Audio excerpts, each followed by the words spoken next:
What's up? Welcome into Foxboro Rush. I'm George Balekji. He is Sean T. McGuire of NESN.com. You want to catch any of his full coverage over at Patriots training camp throughout this whole summer and preseason, go to NESN.com. Google the name Sean McGuire. You know who will pop up. Him and Keegan Stifle have been holding it down for us over at Pats. Sean, how you doing today, man? Thanks for hopping on Rush. Yeah, appreciate you guys having me, George. It's a little chilly for a mid-August day, but that just means that the hot takes got to fly. I like it. All right, let's heat things up. Let's start with looking back at the preseason game. This is our first episode since we saw Drake Maye show flashes of being the elite quarterback he was drafted to be. I want to start out with the good and the bad. Who do you think was the good and who stood out to you as a stud the preseason game for the Patriots Thursday night against the Eagles? Yeah, I think you do have to start with Drake. I mean, he looks so much more comfortable. The ball, probably the nicest play of the day for him. He doesn't look like anything when you look at the play-by-play, right? It's just an incomplete deep ball down the right sideline to Javon Baker. But when you really look at that throw, I mean, that is just, it couldn't have been better. And I talked to Javon Baker after the game, and he's like, it was a perfect ball, play I should have made. So you look at that, you look at, the kind of the mobility and everything that he showed. I think it was like 4 rushes, obviously had the touchdown run. That was really good. And then there was there was a completion of Baker. I think it was on like a 3rd down, 3rd and 5-ish on Drake's first drive. And you could see him like going through his progressions. Like, he goes right, goes left. Then he goes, I think Javon was probably the 3rd read on that. And just to see him go through that, kind of to see him, set his feet on that play specifically, and then deliver a strike. I mean, there was like a lot of really encouraging signs, I think is probably the best way to put it. Yeah, I agree with that. We saw the flashes. I don't think you can watch that game Thursday night and you can't say that Drake Maye was the standout. Mm-hmm. He came in and he said it on his very first drive, facing his very first 3rd down that night and getting actual quality reps. That Gerard Mayo always said, it's what it's about. It's not quantity, it's quality. These are actual quality reps that finally were rolling for him behind that first offensive line. He looked right. It was a 1-2 quick read. I also loved the scheme by Alex Van Pelt because it was an easy 1-2. It was a high out and then a shorter out into the flat. Then he went to his left and it was the inside cut or the inside, backside inside route on that dig by Baker. And it was just, the timing was perfect. It was drop back, 1-2 hitch, look left, hitch, throw, Baker comes down with it, and then move the chains. He looked composed. He looked on time. His footwork, everything was synced up. And then you mentioned that drop to Javon Baker. I mean, that was a 55-yard seed down the middle of the field from where Drake Maye released it behind the line of scrimmage to where Javon Baker dropped it 55 yards on the money. It was a great anticipatory throw because Baker's not even fully breaking into his route over the middle of the field by the time Drake starts into his release to get that ball out. I think Baker, and again, this is what we'll get with chemistry. It's a preseason game. This is what you get. I think his route was a little extended, too much upfield. At that point, then he cut in. But when the timing gets down and the chemistry comes through for these guys, that's when it'll shine. But I loved that throw. And it was a flick of the wrist, Sean. Jacoby Brissett, Mac Jones, Bailey Zappi, they can't make that throw. Joe Milton can make that throw, but I don't think it'll be as accurate downfield. Just how easy it was for him. And he had 2 other throws to the sidelines on fly routes to Javon Baker. Both were incompletions, but same thing. One was precise. One was out of bounds. But the promise there is that it was out of bounds. It was only where his receiver can get it. He didn't have it hanging over the middle of the field where a safety coming over the top can pick it off. And the last great throw, I think, was that short completion of Mitchell Wilcox out in the left flat. Nolan Smith all in his grill. Kind of did a jumping, leaping side angle throw, but off platform, off balance. And again, I'll say it. If it was Mac Jones, Jacoby Brissett, they would have been buried into the turf by Nolan Smith, probably knocked out of the game. That's where you see Drake Maye operating off schedule with that throw to Wilcox. But we also saw him shine through going on schedule like that drop to Javon Baker. Yeah, I mean, seeing those, and you just mentioned the kind of the throw where like a little jump throw, like it's hard to see that in the moment when it's happening.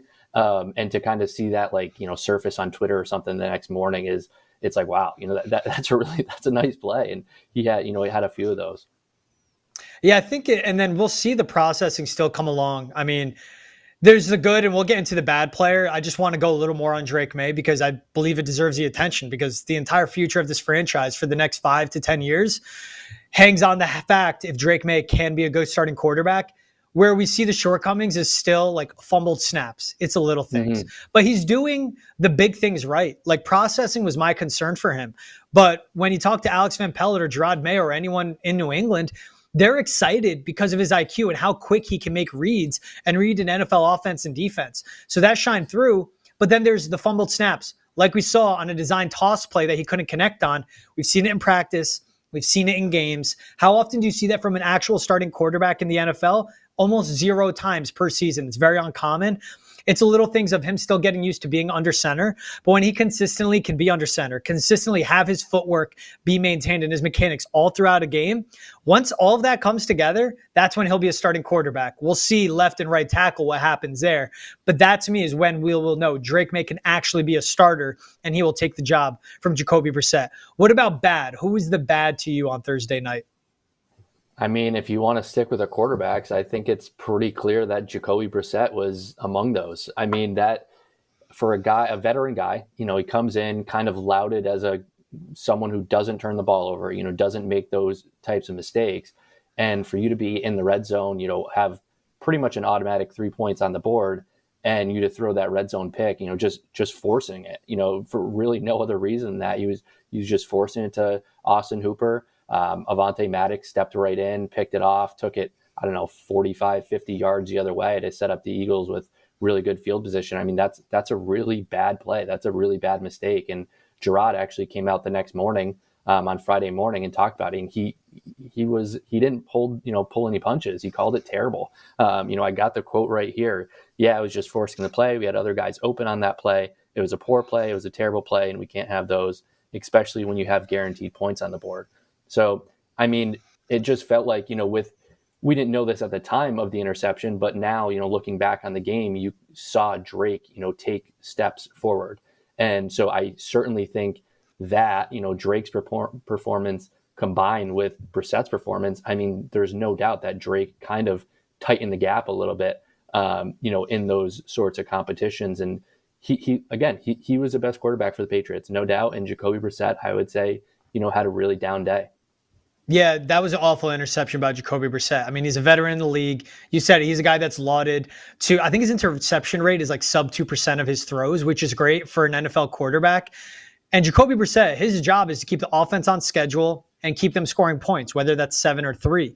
But a red area interception like that was just terrible. And you see why Jacoby Brissett is where he is, why he is a starting quarterback for the Patriots, but why he's been a journeyman. And like, if that continues, then they have to give it to Drake Maye. Like Jacoby Brissett's job is simple. Like keep this offense on schedule, teach Drake Maye the offense, but don't lose games. Like that's his job. Mm-hmm. That's who he is at this point. He is what he is.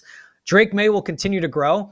That was just such a dumb throw all around. And especially in a preseason game where you're going against some of the backups on the Eagles. Like that's not even a full-fledged Eagles defense you were facing. It's inexcusable, but we'll see Jacoby Brissett if he even plays in the third preseason game. But most important is what he does week 1, week 2, week 3, when it's like Bengals, Seahawks, and they really get into the actual regular season. My bad, I went Javon Baker. So as much as we were talking about the connections, and we see Drake Maye targeting him, the drop on that deep route, but both his routes to the outside, those flies he ran, he got absolutely bodied and pushed out of bounds. Like bad release, bad technique, no strength. Drake Maye shouldn't have made any of those throws. So I'll even loop him into the bad. The bad was him looking like both deep attempts on the sideline of Javon Baker. That was predetermined. You can't do that in the NFL. Now, if it's a perfect read and you see there's going to be a bust in the coverage, of course, quick snap and get the ball out.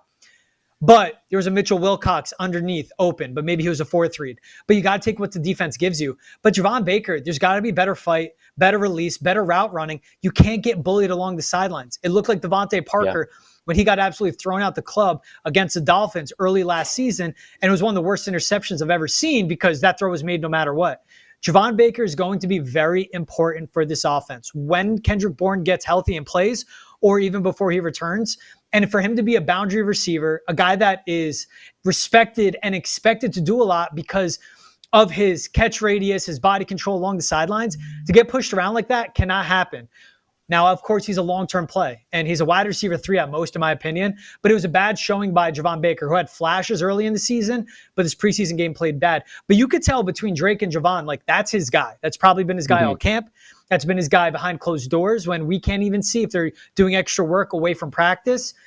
but you can't force it to him. If he's going to be your guy, Drake, he has to uphold his part of the bargain. He's got to run good routes and get separation and get open for you. Now, we did have Eliot Wolf speaking Sunday morning. Were there any quotes? He was heavy on offensive line. He mentioned, the door is closed on Brandon Ayuk for now. But of course, he spoke about upgrading the offense. But with everything Eliot Wolf spoke about with beat reporters this morning, anything jump out to you that was notable from the de facto GM of the Patriots? Yeah, I mean, like you said, it was offensive line heavy, and expressing a lot of confidence. It's kind of one of those things where he's so confident that it's to a point where does he believe it or is he saying it publicly? Because more likely than not, he's not going to come out and just shred the group. I know Drake Maye has actually made a few kind of more forthright comments in the last few weeks about the offensive line. I mean, the other night after the game, he called it a dramatic drop off between the first group and the second and third groups. And, again, that's about as forthcoming as I think you're going to get. And Eliot Wolf didn't say any of that stuff. It's just very confident. We feel excited about the guys that we have. He kind of left the door open with we have the third waiver priority. We might be aggressive, I think, is kind of what his quote was. So he did leave the door open with a lot of that stuff. I think if you were to ask me one thing that kind of stuck out, it was a quote that he had about the offensive line. And again, it was just him being overly complimentary. He talked about how the offensive line on Thursday night only allowed 1 sack, which was an improvement from Tuesday's joint practice against the Eagles. He also came out and admitted to the fact that there were no Eagles starters that were playing where there were in the joint practice. And just to kind of hear that, I was like, this sounds delusional. I mean, of course, your offensive line, your starting offensive line is playing better against Philly's 2s and 3s than they did on Tuesday. But when it was a good good defensive line, your offensive line got smoked. I mean, that was by far the big takeaway of the joint practice last week. They had, you could say a dozen sacks, and you could probably go a few more on that too. I'm not sure if you guys talked about it last week, but there was a 2-minute period when Drake was sacked 3 times in 4 snaps. It was something like 6 sacks and 9 dropbacks, 9 of his last dropbacks. I mean, they got absolutely torched. And just so to hear Eliot Wolf kind of say that about the preseason game, I'm like, all right, this just doesn't work well. That doesn't sit well. He's saying he doesn't want to light fires through the media. And you know what? I think it's with all athletes, general man. Anyone that speaks to the media and athletics, they don't owe us the truth. It's what you'd like. It's what you'd expect. But obviously, they're not going to tell us the whole damn truth. It's the same thing of, any job you have for anyone you work for. They could say, they'll be like, yeah, everything's fine. And they know the roof is falling down and everything's on fire, but they won't admit it. That's what you kind of need from your leadership, right? Yeah. But it was what jumped out at me when he was asked. He's like, we're concerned about every position. Always looking to improve. Jacoby's a quarterback. We're not going to throw him to the wolves. We're still working to find the correct combination of their offensive line. Great follow-up question by Karen Garigian when she was like, are you confident to support any quarterback with the pieces you have in place? And he said, yes. That's a lie. Because you won't put Drake Maye in until you feel that this offensive line can protect him, these receivers can get open, and you don't kill him and have him digress in the development that he's made. Because he's made progress since day one, where they literally had to reteach him how to line up in a shotgun. They had to teach him how to take snaps under center. They had to teach him everything footwork-wise. We saw it come clean. There were a few lapses Thursday night, but that's a lie, and that's fine. We'll call out these lies. That's what we're here for. And he'll say one thing, we can say the other. And you know what? If they made the additions in the offensive line this offseason, like a Jonah Williams, who was a free agent from the Bengals and actually a left tackle. Or there's a David Bakhtiari still floating out there. I know his knee is bad, and it's been since he signed that big payday with the Packers. He would literally start week 1, week 2, week 3 randomly be out because at his size and a torn up knee, it doesn't respond. But that could add something because that's an actual left tackle. For him to also go, we're pretty comfortable with our group right now. We're looking to upgrade on the offensive line or any position group. Vidarian Lowe played 39 snaps Thursday night for a reason. They still don't believe in him at left tackle. And he had a comment too, with his length and his long arms. I think if we teach him that, he could become a starting offensive lineman in the NFL. Dude, the refs swallowed their whistles, and I think they did it as a credit of let's just let him play and not it be laundry everywhere. Vidarian Lowe was holding. Now there's holding on every play in the offensive line. But there's smart ways to hold, like get inside the pads and hold up and grip the jersey. His was outside shoulders, grabbing them around the neck. He was getting pushed back, run play, pass play. I don't believe in Vidarian Lowe at left tackle at all. And I'm sorry to say, nice guy, great guy, but he can't be your left tackle for 17 games. And even Chuks Okorafor whiffing at certain points throughout the game. I don't believe in him at right tackle altogether as well either. And we saw on Saturday at practice where Mike Onwenu took reps at right tackle, and then they started working in Layden Robinson and Michael Jordan with the first team group. And even at practice on Sunday as well, it was the same top unit, Lowe, So, Andrews, Onwenu, Chuks Okorafor. But then we saw Caden Wallace and Layden Robinson rotating in with the starting offensive line. Wallace even being the right tackle during Brissett's red zone drills and 2-minute drill. They're still trying to figure out the best 5 combination. The trouble with there is I don't think they have 5 guys that can give them a good 5. I know the 3 up front in the middle can do it. Sidy So, David Andrews, and Mike Onwenu. But even looking at, again, we could give a good to Ramondre Stevenson. 18 rushing yards, 14 after contact. He's killing himself to get +2 or +3 on rushing attempts. He's running well, but he can't sustain that for 17 games. And this offense is supported by the running game. If you want it to work, it's bootlegs, it's play actions, it's misdirections, but it's getting defenses to come downhill and then guys get open on the back end. But if you can't block for Ramondre like that and he's fighting for his life, Sean, that's my concern there. Did that stick out to you at all Thursday night? Yes, Ramondre ran well. Yes, the starting interior offensive lineman did well, but you're still watching and go like, these tackles, I don't believe in them. And again, they were going against the backups of the Eagles. Bengals, Seahawks. These are some of the guys you're going to see to open up early in the season. The Jets are in your division. The Bills are like, it is an onslaught of defensive units they will see this year. Yeah, no, I mean, it definitely stuck out in the moment. I was sitting next to Greg Dudek too. So Jacoby Brissett goes out of the game, and I'm like looking at the little, box score on ESPN. They were averaging 2.6 yards a play. And that's like through the first quarter. I'm like, oh my, like this can't be real.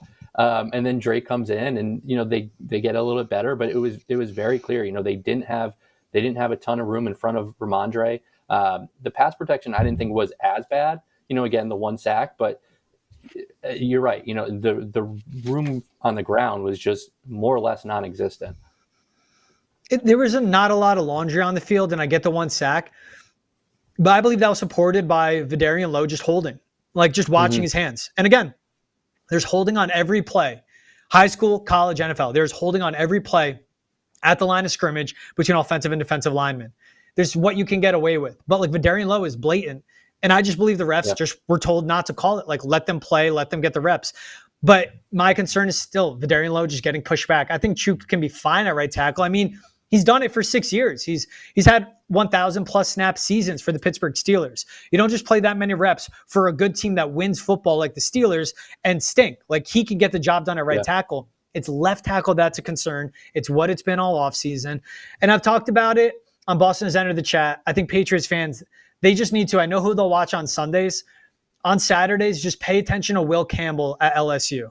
6'6", 320 plus pounds. He'll be a third-year starter since he was a true freshman for the LSU Tigers. He is a left tackle the Patriots will be drafting when it comes to next year's draft. And he will be the cornerstone of that offensive line moving forward. It's going to be him or the kid out of Texas. But that's what it has. They just need to find someone to get him to the finish line this season.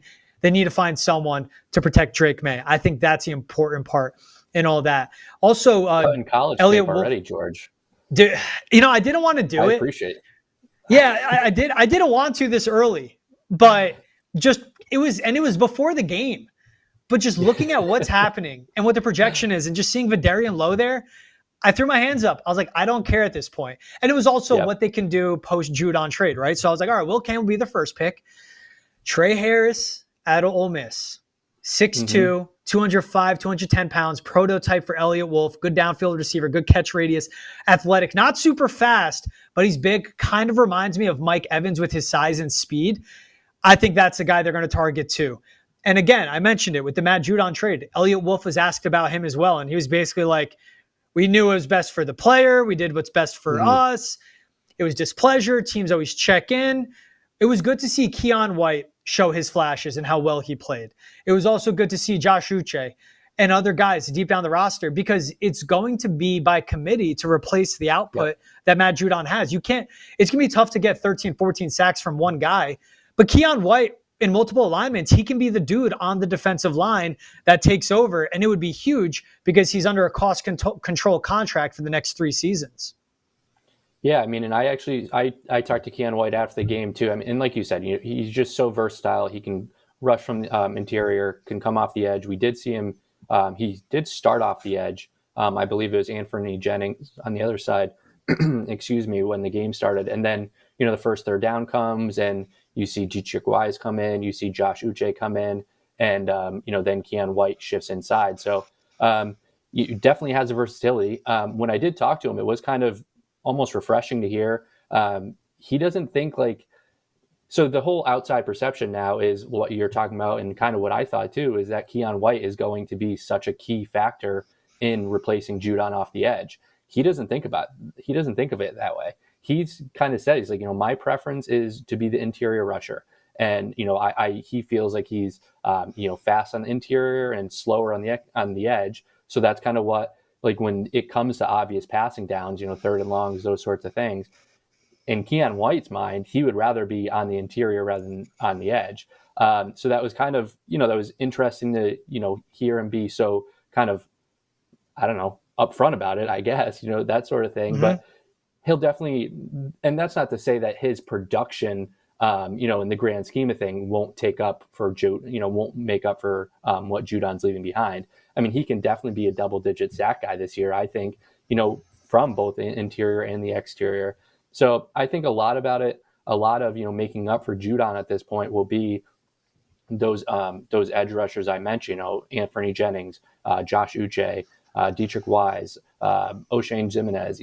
I think he saw a ton of time the other night. I think, he'll be certainly a factor in that too. And Keion White actually mentioned both Josh Uche and Jimenez as those sorts of players that'll make up for Judon. So, he is just so dynamic, and he's going to be a star for them. He really is. Yeah. And you know what? That'll be on DeMarcus Covington. If that's his specialty, all right, how do you scheme around them?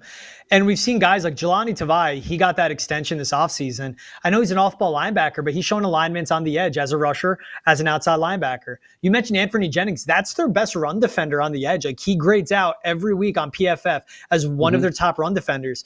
If he can bring a plus to the pass rush, then that's fantastic. Uche, he played 24 snaps, so I guess it's a lot of reps, and they continue. He needs to develop and get better. He needs to be better than a third down specialist. Armon Watts had 2 hurries himself as well. Keion White, 3 hurries and 1 sack. It was good watching Keion White, because you also saw the different moves he can have, whether it was stunts. I think he really loves his bull rush, and he's a big, strong guy. He's already a man. I think he might be 24 years old. So he's an older draft pick coming out of Georgia Tech in last year's draft. But he knows his strength. He knows what he does well. And you know what? If he's all about banging up the middle and just blowing up the interior of the pocket, that's fine, because that wins football games too. And guess what, Sean? The Patriots have to replace that too, because we don't know when Christian Barmore will be back. Yep. This defense, I was optimistic when the schedule came out. And I was like, you know what? I think their ceiling is 7 wins. And I wouldn't be shocked because of this defense. But then they lose Christian Barmore. Then they lose Matt Judon. I was more optimistic about the offensive line. This is still a 3 or 4 win team for me, but it's all about the long play. And you know what? If you only win 3 or 4 games and you have a top 3, top 5 pick again, and who knows how the draft falls, because who knows what teams really need coming in. And the Patriots can trade back from 3 to 5 or 3 to 6, like the Giants wanted them to do, because the Giants need a quarterback. You don't know what can go down, and they get more assets like they got in this Judon trade to get another 3rd round pick in next year's draft. That's when they can really fill out this team. And then all of a sudden, you have 4 top 100 picks in next year's draft. And then with Drake Maye, with Javon Baker, with Drake Maye, Jalen Polk, with Caden Wallace, with Javon Baker, and then the 4 top of their 100 picks next season, all those key pieces could be under cost control contracts. And that'll be huge to build this team moving forward. All right, let's get into our Mount Rushmore, as we've been doing. We have our Nesson Safeties Mount Rushmore. So we've pulled Nesson.com writers like Sean McGuire and Keegan Stiefel, Nesson on-air talent like myself, and Nesson producers to vote on the 4 greatest safeties of all time. The ballot said Ed Reed, Ronnie Lott, Brian Dawkins, Troy Polamalu. What do you think of this? I think this looks pretty similar to what I said. And I've heard Travis the last few times that you guys have talked about these kind of say that he doesn't want to vote for, or he doesn't want to mention players that are 50 years ago sort of thing. And I kind of feel like I'm the same way. So like when I think about safeties, I think about Ed Reed and I think about Brian Dawkins. Just skull crushers and just absolute maniacs. And I remember, wearing the dark masks and all that sort of stuff. So, I mean, those are like the two that just stick out to me when you say all-time safeties. Yeah, Ed Reed was first on my ballot. I think he's the greatest free safety of all time. He was a great center fielder. Bill Belichick would talk about him of the smartest football player and the toughest player he has to scout against. Like, there's that famous clip. It's him and Tom Brady sitting in Belichick's office, poring over Ed Reed film and just being baffled at what he does on the field. The reads, the IQ, everything. And that's a guy in 15 postseason games, 9 interceptions. His 61 interceptions from 2002 to 2012 led the NFL in that span. He was the best center fielder, and he'd be a playmaker. He would go in on punt returns and take it to the house. He would get pick sixes and take them back as well. I did put Ronnie Lott on my ballot, though, because I think it's amazing that him and Lawrence Taylor were in the same draft. Lott went after Taylor. Ronnie Lott played cornerback on both sides, free and strong safety. In 20 postseason games, 9 interceptions as well. And just a Hall of Famer on one of the best defenses, and just a guy that would smash skulls, drop back into coverage as a free safety, just did it all for a defense. I think his versatility. Brian Dawkins, I loved. I mean, Weapon X, he was just so sick for the Eagles all those years. And Troy Polamalu, as I said, Ed Reed is the greatest free safety of all time. I think Troy Polamalu is the second greatest strong safety of all time, right behind Ronnie Lott. We're lucky, man. Like, we grew up watching 3 Hall of Fame safeties, who a lot of people would say were the 3 greatest safeties of all time, Ronnie Lott being the 4th. And even think of someone like John Lynch. I mean, a great player for the Tampa Bay Buccaneers defense, one of the best of all time, and then was a stud when he was with the Broncos too. The safety talk's fun because you could talk about it now, but like the amount that those guys have to do, and you look at the greats now in today's game, but just it's Dawkins, it's Polamalu, it's Ed Reed. Those are the people that some players get comps to, and that's what you want to be compared to if you want to be an elite safety in the NFL, you know? Mm-hmm. It is kind of not to bring down the vibes too much, but if like Sean Taylor, if he had played more than 4 years, like that would have been who knows? Good. He was on track for that. Like he is spoken about like one of the best safeties of all time. It's terrible what happened to him. And I mean, it shocked the NFL world, but he was known as being so talented, rocking that 21 for Washington back in the day. Old school, like taped up the fingers, no gloves too, just such a hard hitter. Yeah, it was just 4 seasons. These are guys that did it for so long. But I agree. I mean, I'm just even thinking of, I'm not sure how many times he was All-Pro, but Polamalu 4-time. Brian Dawkins, 5-time All-Pro. Ed Reed, Defensive Player of the Year 1 year, 6-time All-Pro. I wouldn't doubt it if Sean Taylor was on that track as well. Yep. That's a good call. Deep cut. Didn't even think about that. The late, great Sean Taylor. All right. And of course, the vibes. No, he didn't bring down the vibes. I mean, we talk about him in high regard. I think he should always be spoken about. And you got to look out for the Seans out there. You always got to rep for the Seans and put them on. And he spelled it the right way. I was going to say he spelled it the right way as well. You want to know how to spell his name? Sean McGuire. You can find him on Nesson.com. Just Google his name. Sean McGuire, Nesson. He'll pop up all his articles. Him and Keegan Stiefel down at Patriots at Gillette every day, giving us full coverage all throughout the offseason. Drake Maye, Jacoby Brissett, all that. So check them out. I'm George Balekji. This was Foxboro Rush. Wherever you get your podcast, please like, subscribe, rate, review. Wherever you're watching, Nesson YouTube or Nesson Twitch, hit the subscribe button as well. We'll see you guys next episode of Foxboro Rush dropping on Wednesday.